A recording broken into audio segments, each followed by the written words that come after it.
Today's episode is brought to you by Progressive, where drivers who save by switching save nearly $750 on average. Quote now at Progressive.com.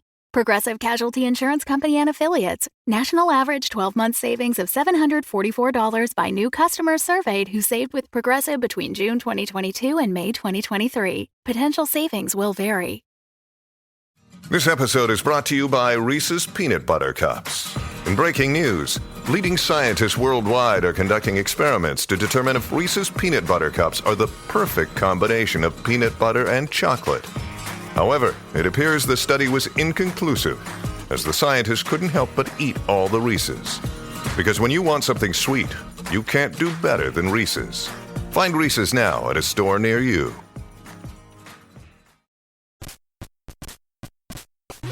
Stories. We all have them. Some are lush, some are threadbare, but even if they're worn, you can still rock your socks off. But I don't want to see your gross toenails. Just kidding. Not really. Stories. Welcome to FUZZTOWN Stories. Today's tale, In the Food Courts of the Crimson King, Part 1. Squish Mushman was a newsman. At least he was once. In his later years, he had become more known as a vapid anchor puppet, sitting behind the desk in this fuzzy world and reporting on whatever the teleprompter said. Sometimes he'd go into the field if he had to, but that had become a less and less frequent occurrence. Once, though, when the Fuzzatronic bomb had first gone off, he was still a hungry journalist looking for a scoop. He thought riding a desk was for chumps. He was going to get the Pulitzer Prize, which was once the Pulitzer Prize, only once the world went to fuzz, things got weird and names got fluffy. People adjusted to becoming plush puppets in different ways. So much of the world had to change, and though it was fluff and it was supposed to be a glorious new soft world, there were many hard truths. Figuring out how to build with fuzz was a challenge. Until Flopsy Bunswhacker created carbon nanofluff, anything higher than 2 stories collapsed on itself. In fact, fuzz was prone to collapse from the beginning. Several sinkholes opened up and had to be filled with stuffing. Squish had reported from a sinkhole outside Beloit, but he could only get Action News 7, the 8th most popular news station, to pay any attention. If he was going to gain national notoriety and acclaim, he'd have to report on even bigger stories. But the path to greatness rarely is a straight line, and Squish Mushman soon found himself doing local fluff pieces for Good Morning Furberg.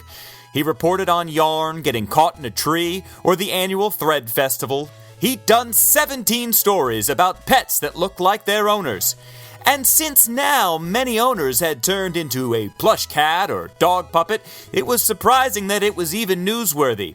He actually brought up the issue, asking if pets were now equal citizens, as there were dog people puppets as well as dog puppets, and what was the difference?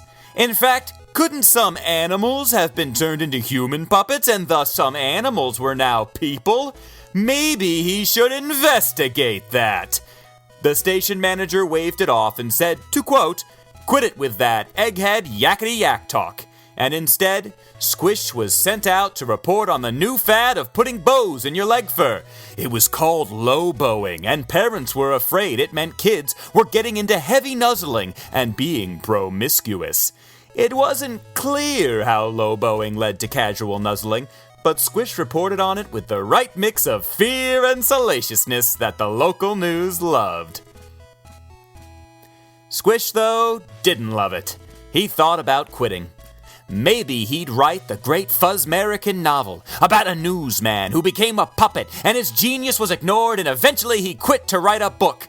But he got hung up on what the book in the book would be about, so he decided to keep working for Good Morning Furberg. But little did he know that his next story would change the course of his life.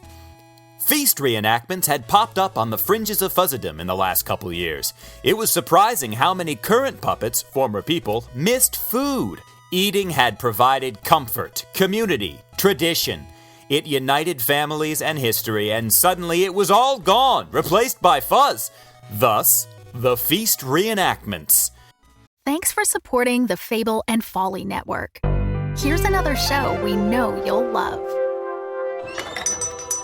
Where am I? Welcome to Desert Skies, traveler. Your journey through the physical plane has come to an end. I am the attendant.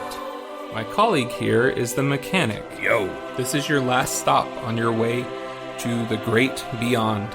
It's our job to make sure you're prepared for the ride. Now, before hitting the road, we have an impressive selection of over 34 varieties of microwavable burritos. What's going on? There's gotta be a better afterlife than this. I mean, come on! That's offensive. Something seems to be wrong with me. You left something major undone. I have a life outside of this gas station, you know. You quite literally do not. Any hobbies? Nope. Ever travel? Nope. Love interest? Are you kidding? Oh my god, you're like the human version of a plain bagel. Cash register. How can I help you, attendant? Play some music? You got it.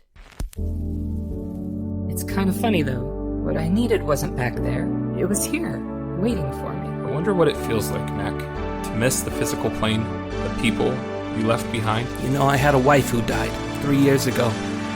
Wish I could go back. No, you don't need to go back. You just need to be here. And a new traveler approaches. Ready, team? Ready. Attendant. Good.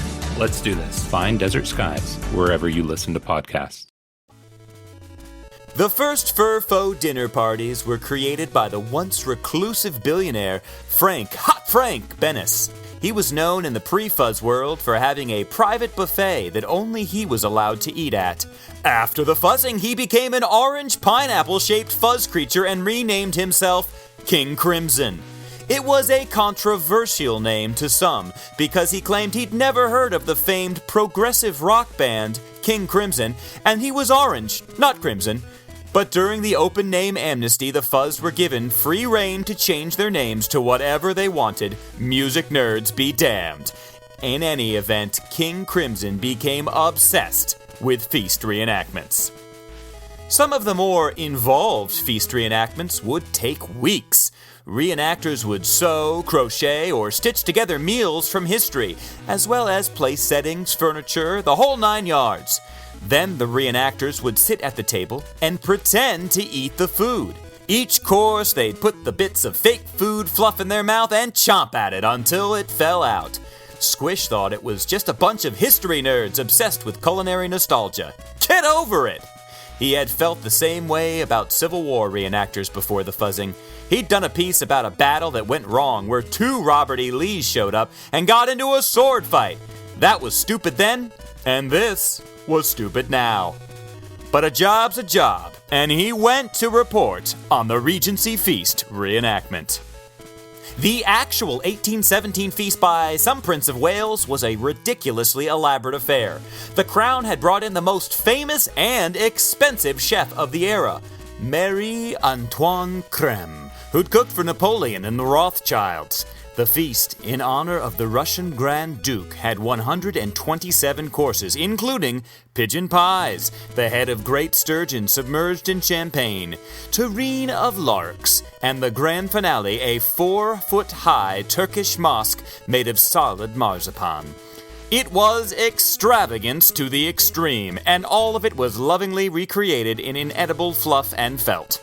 The guests, all dressed in period costumes, sat at tables and pretended to eat each course. They stayed in character, chatting about events like King Louis the, 18th dissolving the chamber introuvable, or the recent election of James Monroe. And presiding over it all was King Crimson, playing the role of the Prince of Wales. And what a whale he was, pretending to choke down course after course and just acting like a smug entitled fuzzhole. The whole display revolted Squish, and his disdain came through during the broadcast. In fact, he railed on about excessive consumption and kowtowing to old norms and the ridiculous display of slavish devotion to the past. Honestly, the producer should have cut him off, but the segment manager was having a nuzzle affair with a camera operator, and they were so deep in the throes of felty passion that they didn't notice Squish going rogue. Squish was reprimanded and suspended for a week without pay, but he did inspire many viewers to write in. In fact, Squish's rant went viral on the Interfuzz. Once back from his suspension, Squish was promoted to giving weekly rants called Squish Squishes the Squashers, in which he'd hold a big felt hammer and punctuate his talk by banging it on the desk. At the end, he'd always declare, "You got squished!"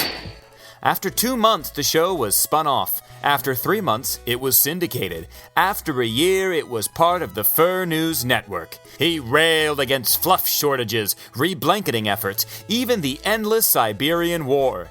His politics were not clear, because really, he was angry at everything. Famed politician and fleecetopian leader, the shambling shag, called Squish, quote, "the most dangerous, out-of-control yelling that I have ever seen at this juncture. I mean, what does he even want? Will you tell me? Also, does this shirt come in yellow?" End quote. He was at a department store when he made that comment. The shambling shag was, while a brilliant politician, incapable of producing a concise soundbite. But Squish didn't care. He craved the fame, the adoring fans, even the haters, all of which was fuel. And he burned white hot. He bought a mansion in Angora on the Mohair coast. He nuzzled who he wanted, had bespoke buttons sewn onto his arms, and got fur extensions. He even considered loboing. Everything was coming up Squish Mushman. But this mush man was about to face the cold hard paw of rage, when one night after his evening strut, he was jumped by 3 balaclava-wearing puppets and beaten with yarn pipes.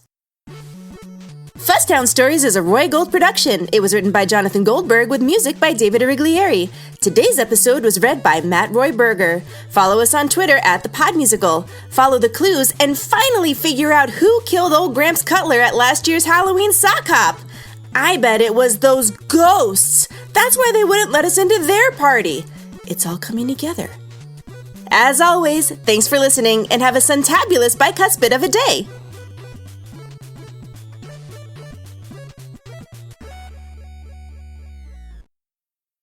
Can't get enough fall the House of Sunshine? Then join me, New Molar historian Lyman Keys in the Himalaya Plus section, where you'll get commentaries, special exclusive episodes where I answer your questions about New Molar and beyond, as well as a community to chat with fellow Sunshine fans. Join Himalaya Plus and speak with the creators about the show and get exclusive updates and access. I'll see you in Himalaya Plus. Lyman Keys, Lyman at you in Himalaya Plus. The Fable and Folly Network, where fiction producers flourish.